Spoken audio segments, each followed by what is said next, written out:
할렐루야, 성도 여러분 모두 반갑습니다. 10월 30일 목요일 아침 말씀 묵상입니다. 오늘 하루를 시작하는 첫 찬송은 138장 햇빛을 받는 곳마다 찬송 올려드립니다.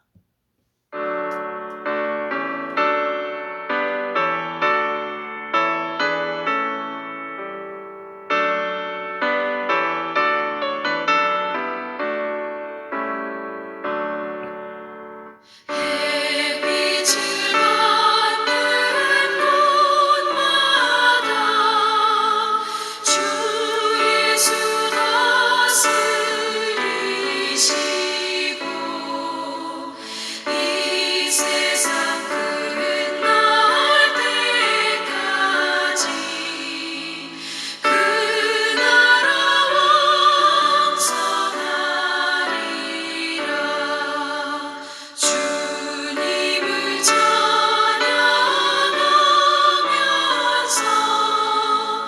간절히 기도드리니 그 기도 향기 되어서 주 앞에 상달하도다.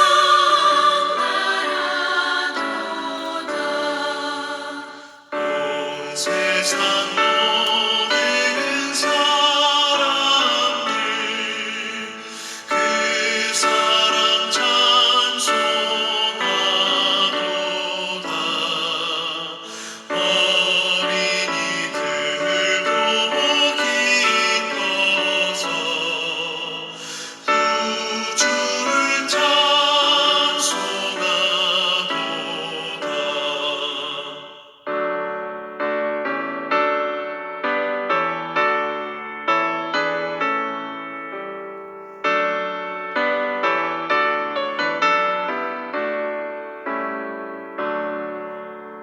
주 예수 계신 곳마다 그는 충만하도다. 고난하고 지친 사람들 주님의 사랑받도다.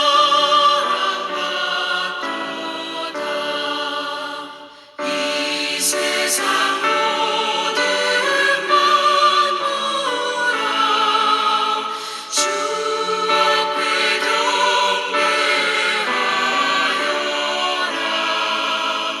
저 천군 천사가 함께 주님을 찬송하여라.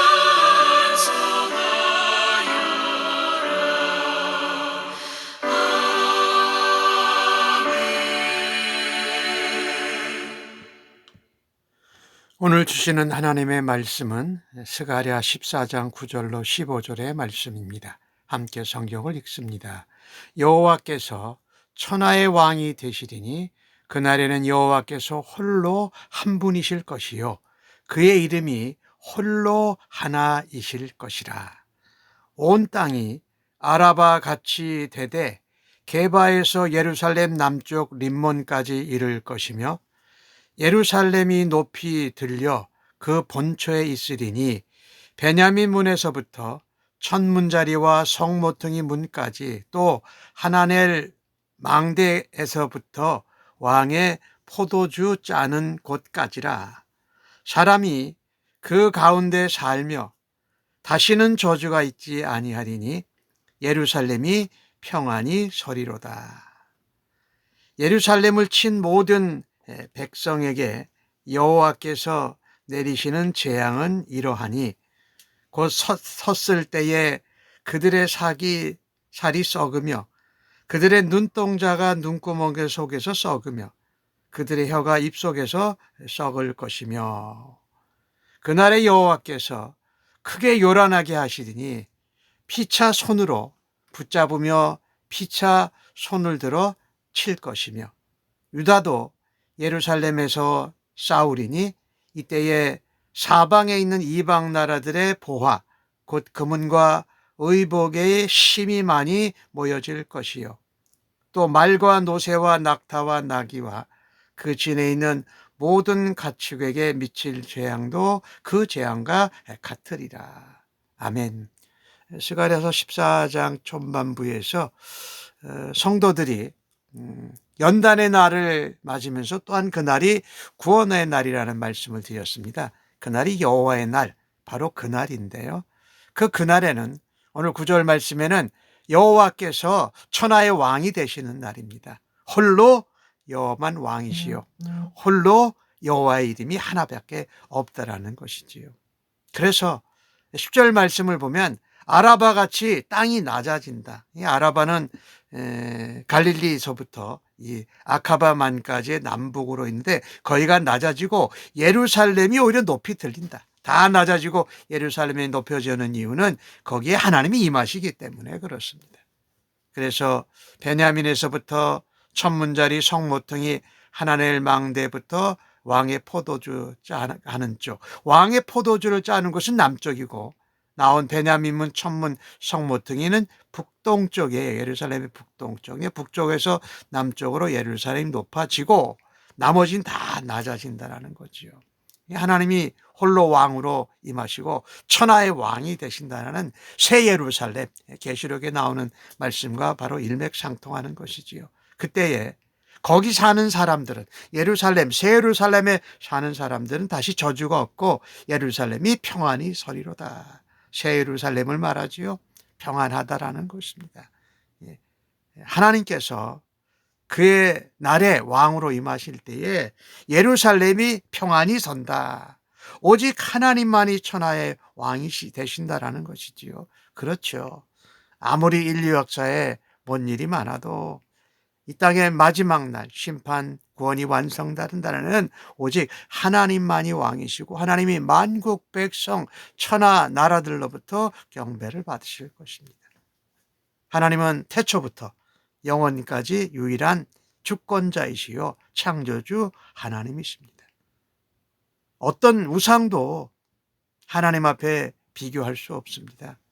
사실 우리는 세상 역사의 가운데 수없이 많은 우상들을 만들고 섬겨왔습니다.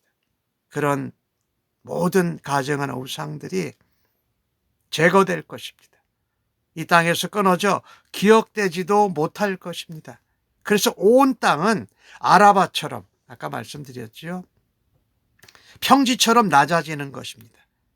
하나님 나라, 하나님이 계신 예루살렘만 높여들려서 영광을 얻게 된다라는 것입니다. 그때는 이 땅에 있는 모든 왕들, 주권자인 것처럼 행동했던 통치자들이 하나님 발 앞에 다 굴복할 것입니다. 홀로 하나님만이 천하를 통치하시고 다스리십니다. 하나님이 통치하시는 새 예루살렘에는 저주가 없습니다. 그 가운데 거하는 하나님의 백성들은 그 가운데에서 평안히 서고 평안히 거한다. 4장 앞부분에서도 말씀드렸잖아요. 감람산에 큰 계곡이 생겨서 거기가 피하는 길이 되고 피난처가 되는 것처럼 하나님만이 우리의 영원한 피난처가 되시고 예수님만이 우리의 길이요 진리요 생명이 되시는 것을 다시 한번 확인하는 것입니다. 예루살렘에는 더 이상 저주가 없고 평안이 깃든다. 이것은 마지막 날 새 예루살렘 성이 주님이 왕으로 임하실 때를 말하지요. 사실 우리는 살아가면서 하나님의 역사를 잘 깨닫지 못합니다. 그래서 우리의 마음대로, 우리의 생각대로, 우리의 욕심대로 하나님 아닌 다른 것을 참 주인으로 많이 섬기고 살지 않습니까? 하나님이 마지막 날 천하의 왕으로 임하실 때에 여호와의 날, 그날이 되기 전에 참고 하나님이 기다려 주실 때에 우리가 하나님께로 돌아가야 합니다. 우리 주님이 모든 것을 다 낮추시고 허무실 것입니다. 예루살렘을 높이 들려서 그곳에 하나님이 임하시는 것처럼 하나님이 구원을 완성할 날이 가까우고 있습니다. 우리 주님이 다스리시고 통치하면 모든 것은 무릎 꿇고 모든 저주는 물러가게 되어져 있습니다. 하지만 아직도 하나님 아닌 다른 것을 우상으로 삼고 쫓아다니고 이 땅에 힘센 통치자나 이방 나라에게 도움을 구한다면 심판밖에 남아있는 것이 없습니다. 우리가 섬기고 의지하고 따라야 될 대상들은 우상이나 강한 사람이나 강력한 나라가 아니라 오직 하나님 한 분뿐이라는 것입니다. 주님만이, 메시아께서 다시 예수님이 재림하실 때가 바로 유일한 왕을 만나게 되는 때인 것을 기억해야 하는 것입니다. 오로지 하나님만을 의지하고 환난 중에도 연단 중에도 하나님의 은혜 가운데 하나님이 피난처에 우리를 보호하실 때에 거기서 굳게 믿음으로 서는 우리가 되어야 할 것입니다. 오직 우리가 의지하고 섬길 분은 여호와 하나님 한 분밖에 없다라는 것을 다시 기억할 수 있기를 간절히 바랍니다. 오늘 12절에서 마지막 절까지는 하나님께서 예루살렘을 공격한 나라와 백성들에게 재앙을 내리시는 장면입니다. 보면은 서 있는데 살이 썩고 눈동자가 썩고 혀가 썩는 전염병이 돈다라는 이야기죠. 그 다음에 두 번째로 13절에서는 하나님이 크게 요란하게 하니까 피차 붙잡고 피차 들어치니까 자중질환이 일어나서 서로 죽이고 한다라는 것이지요. 하나님이 요란케 하시니까, 크게 요란하게 하시니까. 그 다음에 유다도 예루살렘을 말하는데 같이 싸웁니다. 그랬더니 금은보와 의복이 심히 많이 유다에 모여들게 된다. 그리고 마지막으로 말노새, 낙타, 나귀 가축들에게도 이런 재앙이 있다. 서로 죽고 살리는 그런 일들이 벌어진다라는 것입니다. 여호와께서 예루살렘을 공격하고 예루살렘을 힘들게 한 나라와 백성들에게 재앙을 내리신다라는 것입니다. 이 하나님이 인류를 구속해가는 그 역사를 쭉 보면 그 구속사를 방해한 나라들과 백성들은 멸망을 한다라는 것입니다. 벌어지는 큰 전쟁에 예루살렘을 공격한 모든 백성들과 나라에 재앙을 내리십니다. 간단히 아까 말씀드렸죠. 전염병. 서로 죽고 살리고 하는. 또 모든 짐승과 가축도 똑같이 재앙을 당합니다. 이 하나님의 이 구속사를 방해한 나라와 백성들에게 하나님의 철저한 심판이 있다라는 것입니다. 하나님을 대적한 백성과 나라에는 재앙이 미치는 반면에 하나님 백성들이 영적 전쟁을 벌이고 유다, 새 예루살렘 같이 할 때에 하나님께서 사방에 있는 모든 자원을 다 모으신다라는 것입니다. 세상에 있는 모든 나라가 사람과 세력을 다 동원해도 온 세상의 천하의 통치자이신 하나님을 당할 수 없는 것처럼 말입니다. 하나님의 뜻을 대적하고 거스리면 심판받고 재앙을 받게 된다라는 것입니다. 이방 사람들이 예루살렘에 쳐들어오는 것도 하나님이 부르셨다고 말씀했잖아요. 이때 하나님 백성은 어려움을 겪지요. 그러나 상황은 곧 바뀝니다. 하나님께서 대적하고 예루살렘과 이스라엘 백성들을 침략한 자들에게는 심판을 받고, 특별히 14절에는 유다가 반격을 해서 전리품을 얻는다 이렇게 말합니다. 가만히 한번 생각해 보십시다. 세상에서 일어나는 일들을 보면 하나님의 뜻을 거스리고 자기 마음대로 자기 뜻대로 자기 원대로 사는 자들이 잘 사는 것처럼 보일 때가 있습니다. 그런데 하나님이 무능력하셔서 그들의 죄를 방관하고 계신 것이 아님을 우리는 분명히 알지요. 왜요? 결국에는 하나님 뜻대로 말씀대로 예언대로 약속대로 이루어지기 때문입니다.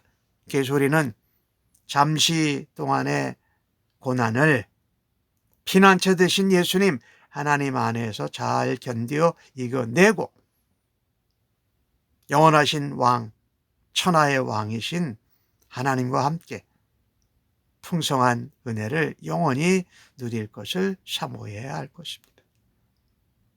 잠깐 앞으로만 바라다 보지 말고 우리 하나님이 우리 예수 그리스도께서 다시 재림하실 때에 이루실 일들을 믿음으로 바라다 볼 수 있는 은혜가 있기를 간절히 바랍니다. 그날은 여호와의 날이요, 여호와께서 천하의 왕이 되시며 하나님의 백성들은 예루살렘 성에서 평안히 서게 되는 그날입니다. 동시에 그날은 예루살렘과 하나님 백성들을, 나라를 대적하고 공격한 백성과 나라들이 왕이신 하나님께 재앙과 보복과 심판을 받는 날인 것을 기억해야 할 것입니다. 우리는 홀로 왕이신 하나님이 만물을 다스리시고 거룩하게 하시는 주님의 자녀인 것을 확신하고 온 세상의 왕이요 평강의 왕이신 예수님께서 재림하실 것을 소망 가운데 기대하며 살아가는 저희들 모두가 되기를 예수님의 이름으로 간절히 축복합니다. 아멘. 기도하겠습니다. 하나님, 이 땅에서 영원히 살 것처럼 착각하며 살았던 것을 회개합니다. 사치하고 방종하고 나 자신만 생각하면서 살았던 그 모든 죄악을 주님 앞에 회개합니다. 하나님이 온 천하의 왕이 되시고 메시아 예수 그리스도께서 재림하실 것을 소망 가운데 붙들며 살아가라고 말씀하여 주시니 감사합니다. 저희들이 하지 못하는 것이 바로 하나님을 바라다 볼 수 있는 시작이 되게 하여 주옵소서. 참된 온 세상의 왕이 되시는 하나님의 다스림 안에서 새 예루살렘 성의 백성으로 평안과 승리와 기쁨과 영광을 누리게 하여 주시옵소서. 다시 오실 주님을 소망하면서 예수님의 이름으로 기도하옵나이다. 아멘.